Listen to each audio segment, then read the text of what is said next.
안녕하세요. 데이터베이스 관리 시스템 10번째 시간입니다.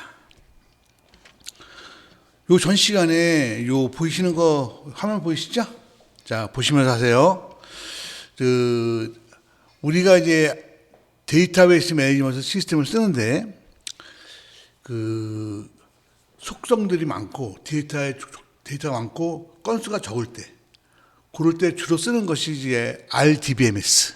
그다음에 이제 속성들은 작은데 건수가 되게 많을 때 쓰는 것들은 이제 특수한 NoSQL 계열의 카사노라도 괜찮고 그 여러 가지로 쓰이겠죠. 우리는 이제 RDBMS가 주축이 되니까 RDBMS를 배운다고 치면 RDBMS를 모델링하는 것은 ER 모델링이라고 지난 시간에 배웠습니다. 엔티티 릴레이션십 모델링 이해하셨죠? 그래서 보면 어떻게 하냐면 처음에 엔티티를 정리하고 그다음에 관계를 엔티티 정리가 1단계죠. 그다음에 이제 관계를 정리하고 속성을 정리하고 그 2단계예요. 그다음에 이제 정규화를 하게 되면 이제 끝난다 이렇게 보시면 되는 거죠. 뭐 별로 알고 나면 별로 안 어려우니까 잘 관심 있게 보시면 되겠습니다. 그래서 오늘은 이 중에서 엔티티 정리에 대해서 설명하도록 하겠습니다. 그래서 엔티티는 보시게 되면, 자, 지난 시간에 메타데이터 설명을 드렸죠? 우리 프로그램에서, 내가 지금 개발하러 간 프로젝트에서 그 관리해야 할 데이터가 뭐냐는 거죠. 그거를 찾아내는 것. 그것이 시스템 분석의 가장 한 70%를 차지한다. 이렇게 볼 수가 있겠죠. 그 다음에 그걸 찾아낸 다음에 설계를 해야죠. 설계는 어떻게 하는 거냐면, 그러면 그 중에서 한꺼번에 같이 들어오고 같이 나가는 그런 데이터들을 찾아내서 묶어버려야죠. 묶지 않으면 일일이 선언하기가 귀찮잖아요. 그래서 여러분 보시는 것처럼 여기 보면 스튜던트 아이디나 소셜 아이디, 학생의 이름이나 학생의 주소, 전화번호, 생일월일, 성별, 전공 이런 것들은 일반적으로 보면 학생관리 시스템에서 그냥 같이 취급하죠. 우리가 이런 데이터를 뭐라고 하냐면 연관 있는 데이터라고 표현을 합니다. 공식적인 표현은 아니고 제가 쓰는 표현입니다. 연관 있는 데이터라고 표현할 수 있고요. 이런 데이터를 모아서 어떤 하나의 덩어리로 선언을 하면 좀 다루기가 쉽죠. 그래서 그거 갖다가 덩어리로 선언한 이런 것들 덩어리를 하나 묶었잖아요. 이거의 이름이 뭐냐? 학생이라고 하는 거죠. 그래서 요때 요 학생을 갖다가 우리가 뭐라고 하냐면 엔티티. 우리나라 말로 객체. 또 엔티티하고 객체가 요대로 또 RDBMS로 구축을 하면 RDBMS로 구축한 테이블이 되는 거죠. 그러니까 세 개가 거의 같은 뜻이다라고 볼 수가 있죠. 이해하셨죠? 하나도 안 어렵죠. 그래서 어쨌든 보시면 우리가 다뤄야 할 데이터들, 그러면 예를 들면 학생이라는 엔티티, 학생이라는 객체에 속하는 데이터들은 스튜던트 아이디, 소셜 아이디, 네임 이런 게 있잖아요. 요것들은 뭐냐? 학생이라는 객체에 속하는 속성, 어트리뷰트다라고 얘기합니다. 그냥 그렇게 말하는 거예요. 이거 어려워할 이유가 전혀 없죠. 그런데 요것들은 보시면 알겠지만 메타데이터잖아요. 그죠? 그럼 실제로 이걸 데이터를 한번 넣어볼까요? 요렇게. 보이시죠? 아이디, 소셜 아이디, 네임 보이시죠? 어드레스 보이시죠? 이렇게 넣었어요. 요거는 뭐예요? 요거는 메타데이터로 된 거고요. 요거는 실제 데이터잖아요. 그럼 요걸 뭐라고 그러냐면 이 엔티티의 인스턴스다라고 얘기하는 거예요. 어렵지 않죠? 그냥 이거는 학생도 메타데이터고 스튜던트 아이디도 메타데이터는 아니잖아요. 그럼 이게 실제로 데이터를 넣어요. 넣어서 이렇게 만들고 나면 요거는 뭐냐면 요 엔티티가 인스턴스화 되었다. 요 엔티티의 인스턴스다. 이렇게 말을 하는 거예요. 의미는 이해가 됐죠. 좋아요. 그래서 여기서 꼭 한 가지 하고 드리고 싶은 말씀이 있는데, 우리가 지금 학생 같은 거는 업무를 대충 아니까 이런 것들이 서로 같이 다룬다라는 걸 알 수가 있잖아요. 근데 대부분의 경우에 우리가 다루는 업무들은 사실은 전산 컴퓨터를 하는 사람들은 업무를 잘 모르고요. 업무를 하는 사람은 컴퓨터 모르잖아요. 그러니까 컴퓨터 하는 사람들이 가서 예를 들면 뭐 통관 그렇게 하면 통관에 어떤 데이터가 서로 연관이 같이 몰려다니는지를 사실 파악하지 못하는데, 통관의 일을 잘 하시는 분들은 또 그 연관이 있다는 것도 이해를 못해요. 그게 문제예요. 그래서 지난 시간에 내가 설명을 드렸었는데, 그러면 이 연관이 있는 요 데이터들이 연관이 있다는 것을 어떻게 확인할 수 있습니까? 라는 질문에 봉착하게 됩니다. 일을 하시다 보면. 그래서 그런 경우에는 제가 지난 시간에 이제 저의 경험으로 보면 DFD를 그려보면요.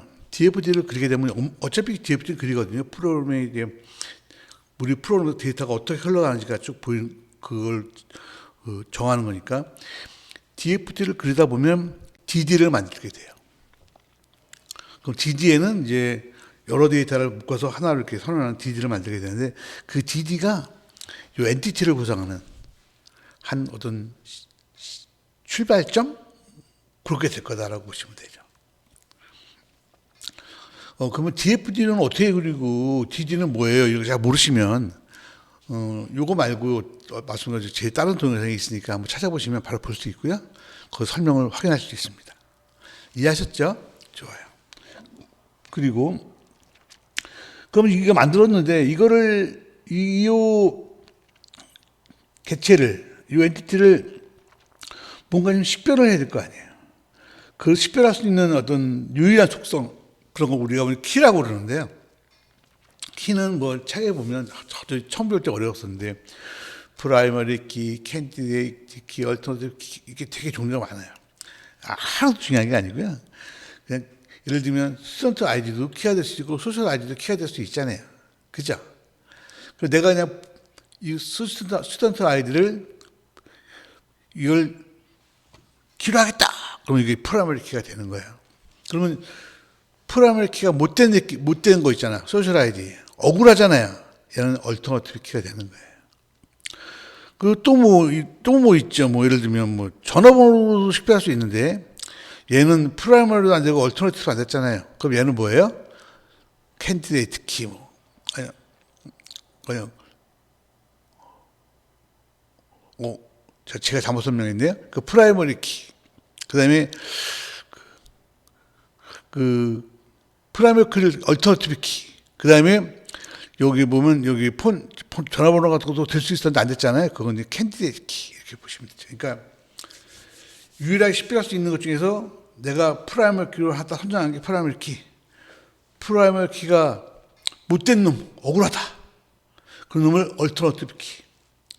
그럼 얼터너티브 키가 안 된 놈은 캔디데이트 키. 이렇게 이름을 붙인다. 이렇게 보시면 하나도 안 중요해요. 그냥 이렇게 보시면 돼요. 이해하셨죠? 좋아요. 그 다음에 그래서 보시게 되면 좀 전에 설명한 것처럼 기본 키가 있고 얼터너티브 키가 있고 캔디데이트 키가 있죠. 그렇지. 이런 식으로 보면 되죠. 세 개가 다 식별할 수 있는 건데 이제 그 중에서 식별하는 뭐 슈퍼키도 있고 뭐 이런 얘기들이 있어요. 뭐 내가 좀 전에 설명드린 게 다고요. 이 중에서 보면 이제 프라이머리 키는 중복되면 안 되죠. 중복이 안 되니까 프라이머리 키가 되는 거죠. 그래서 단일 값을 가져야 되고 널 값을 가지면 안 돼요. 그죠? 그러니까 이런 조건들을 가지는 거를 기본 키로 삼아준다. 일반적으로는 그냥 스튜던트 아이디, 뭐 스튜던트 넘버 이런 걸로 해요. 그게 어려운 개념은 아니니까 그게 보시면 되고요. 그 다음에 여기 보시게 되면 자 볼게요. 한 가지 더. RDBMS는 우리가 키를 잡잖아요. 이 키를 기준으로 해서 비트, 인트 형태로 쫙 인덱스를 형성해요. 그래가지고 인덱스를 찾아가면 그 끝에 가보면 얘가 어디 있다는 게 나와요. 거기서 딱 데이터를 읽게 돼 있거든요. 그게 오늘날 자료를 가장 빨리 찾는 방법이라고 볼 수가 있죠. 그래서 이렇게 한다라는 거를 알았으면 좋겠어요. 그러니까 키를 기준으로 인덱스를 만들고 인덱스 끝에 가보면 거기에 맞는 데이터가 어디 있는지 가서 쫙 읽을 수 있는 거죠. 그림을 한번 보여드릴까요? 요거는 몰라도 되는데 그래도 뭐 공부하시는 거니까. 그 키는 왜 정했는지에 대해서 설명하려다 보면 이렇게 되는 거죠. 한번 보일까요? 자, 사원 테이블이 이렇게 돼 있죠. 여기 사원 번호가 이제 우리가 프라이머리 키가 된 거죠. 그러면 어떻게 되냐면요. 이 사원 번호가 루트 노드가 있는데 사원 번호를 갖고서는 사원 번호가 이진세로 쫙 됐어요. 끝에 가보면 그 자식 노드가 사원 번호는 자식 노드 12번에 있다 그러는 거죠. 리프 노드 있죠. 12번에 딱 가보면 거기 보면 몇 번에 조민호라는 게 여기 들어가 있죠. 여기 전화번호가 다 들어가 있는 거죠. 이렇게. 그래서 이 처음에 조민호를 찾으려고 그러면 먼저 100을 딱 치는 거죠. 그럼 100을 딱 치는 순간 12가 나오잖아요. 그럼 12번에 가서 딱 읽으면 찾을 수 있는 거죠. 여기 나머지 영역들을 안 찾는 거예요.